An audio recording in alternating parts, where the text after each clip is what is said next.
दिव्यांशी क्या होता है सोल्यूशन आपके अकॉर्डिंग? किस चीज को हम सोल्यूशन कहते हैं? हाँ, हाँ सल्यूट और सॉल्वेंट से, और डिफाइन करें।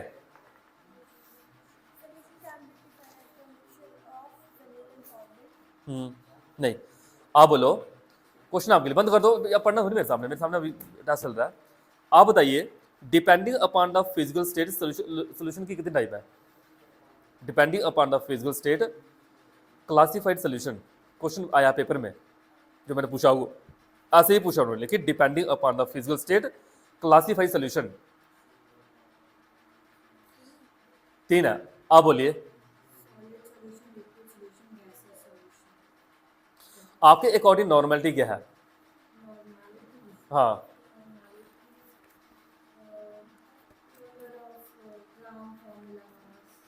नंबर ग्राम। नो, आप द वाट ऑफ फैक्टर में फॉर्मूले क्या लिखवाए मैंने? हाँ, जो भी आते हैं आपको वाट ऑफ फैक्टर में।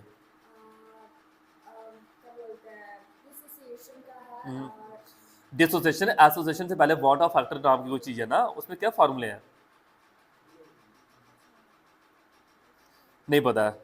आप बताओ, अगर डिसोसिएशन और एसोसिएशन कोई ऐसे भी एग्जाम्पल हैं जिनमें ना ही एसोसिएशन होती है ना ही डिसोसिएशन होती है, उसमें वाट ऑफ फैक्टर की वैल्यू कितनी होती है? 1 होती है। कोई एग्जाम्पल दे सकते हो? आपसे नहीं पूछा मैंने भी।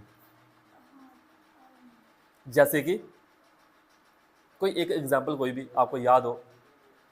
डरना नहीं है, आता तो भी ठीक, नहीं आता तो भी ठीक, कोई प्रॉब्लम नहीं है। जी है कि इतना सोच लो कि टेस्ट दिया था आपको मैंने, छुट्टी भी दी थी फिर, बस इतना सोच लो। आता है नो प्रॉब्लम, नहीं आता तभी कोई प्रॉब्लम नहीं, मैं नहीं डांट रहा हूँ। आप बताओ, जब हम डिप्रेशन फ्रीजिंग पॉइंट में प्रोपोर्शनली साइन को हटाते हैं, एक कॉन्स्टेंट यूज करते हैं, क्या यूज करते हैं? डिप्रेशन इन फ्रीजिंग पॉइंट जो 5 मार्क्स क्वेश्चन पेपर में कितनी बार पेपर में आया है, सॉल्व पेपर मेरे पास ही होगा अभी, उसमें एक कांस्टेंट यूज करते हैं, वो क्या है कांस्टेंट?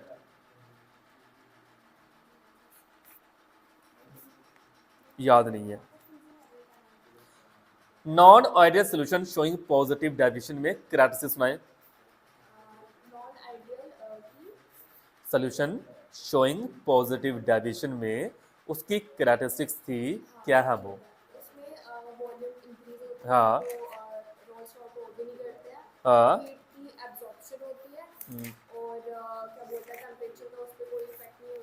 सारी वैल्यू पॉजिटिव रहती हैं इसमें, ठीक है, सारी वैल्यू क्या रहती हैं? पॉजिटिव रहती हैं। मुझे मुझे बताना, एक एजियोट्रोपिक मिक्सचर क्या है?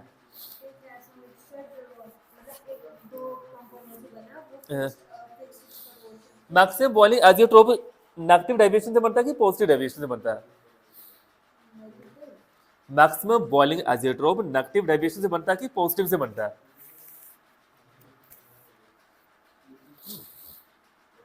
आप बोलिए। नेगेटिव से बनता है। आप इसकी एग्जांपल सुना सकते हो कोई?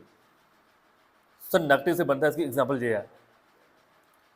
जो स्टडी करनी है ना, इस को स्टडी करनी है कि सर जे negative positive sir increase decrease नहीं, सर इसकी जे एग्जांपल आनी है, सर इसकी कंसनट्रेटेड HNO3 आनी है, प्लस H2O आना है, इतने % आना है, इसका जे है प्रिपरेशन।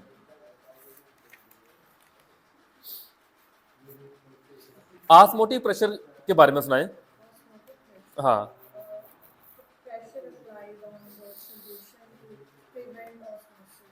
आगे डेरिवेशन के फॉर्मूले बताएं।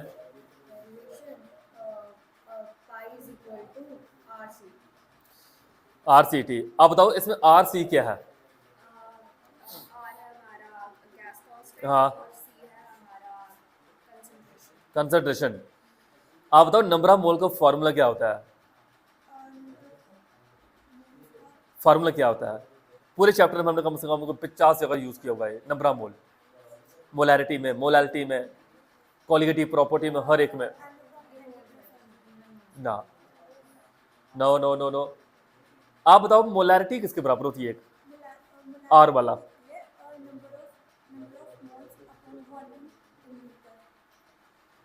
आप बताइए मोल फ्रैक्शन के बारे में क्या जानते हो?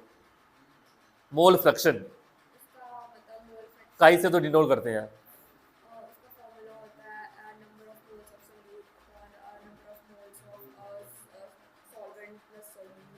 सल्यूट, और number of mole is equal to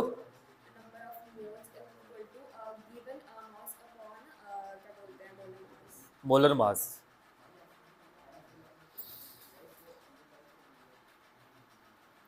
wait percentage, आप बताओ, आपके लिए क्वेश्चन है।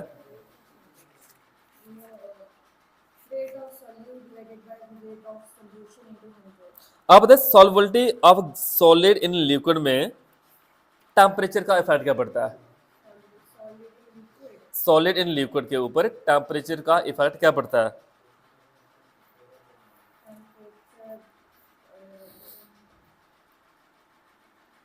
बोलिए बोलिए,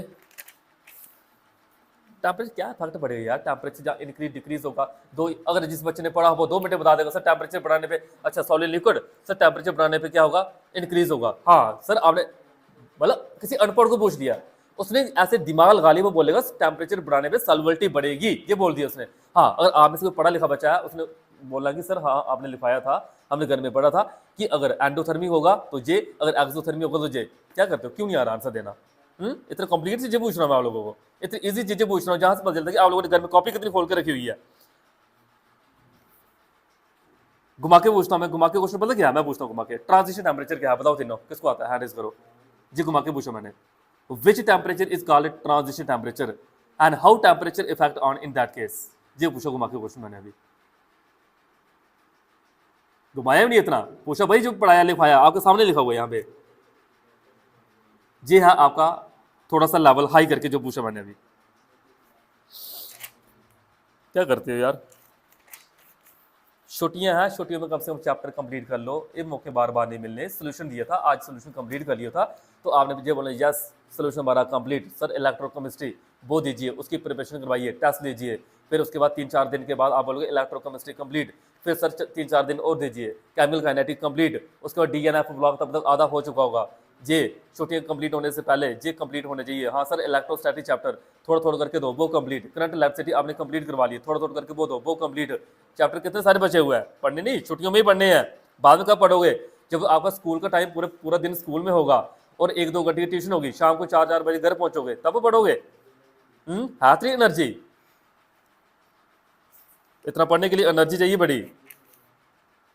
मैं कल का बीमार हूं, मेरे से इधर लिखा नहीं जा रहा, और आप लोग इतनी एनर्जी लेके आओगे कि हाँ सर हम रात को पूरे 1 बजे तक पढ़ेंगे, पूरे दिन भी पढ़ेंगे, स्कूल में उधर बैठेंगे, फिर ट्यूशन का समझेंगे। इतना दिमाग कहाँ? इतने जीनियस हो गया, संत हो गया, पहाड़ से अभी अभी आए, बहुत एनर्जी है सर हमारे में। इतनी एनर्जी नहीं होती, निकालो क्या क्या पढ़ा था हमने, पढ़ा हुआ है। देखो आज का अगर मैं आपको बोलूं सोल्यूशन चैप्टर आप लोगों ने पढ़ा हुआ है, ये नहीं मैं कहता नहीं पढ़ा हुआ, पढ़ा हुआ है, लेकिन जिस लेवल का पढ़ना चाहिए था उस लेवल का नहीं पढ़ा हुआ है। मैंने कहा मेरे टेस्ट में आप लोगों ने पास होना सीखना है, जब मेरे टेस्ट में पास होना सीख लिया तो समझ लो आपकी अच्छी प्रिपरेशन है।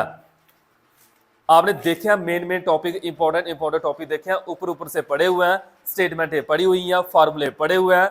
उसके बाद जब बीच में जो पॉइंट थे बड़े कंसेप्चुअल, जैसे कहते हैं आजकल का पेपर का पैटर्न जो कंसेप्चुअल है, कहाँ पे इंक्रीज आना है, कहाँ पे डिक्रीज आना है, वो आपको जब पूछना हो आप भूल जाते हो कि सर इंक्रीज डिक्रीज कहाँ से पूछ ले, ये इतना डिटेल में हमने पढ़ा ही नहीं। इतना डिटेल में पढ़ना पड़ता है। हेनरी लॉ हो चाहे टेम्परेचर वाला, ट्रांजिशन टेम्परेचर जो मैंने पूछा, आपने ये बताना सर कुछ सब्सटेंस ऐसे होते हैं टेम्परेचर बढ़ाने पे पहले सॉल्युबिलिटी बढ़ती है फिर डिक्रीज होती है, इंक्रीज कभी डिक्रीज, इंक्रीज कभी डिक्रीज, उसी को हम कहते हैं ट्रांजिशन टेम्परेचर। एग्जाम्पल के तौर पे आपने लिखवाया था ग्लाउबर साल्ट CaCl2 6 टाइम H2O वाली एग्जाम्पल लिखवाई थी, बस इतना सा लिखवाया था, इसमें क्या याद रखना है इतना?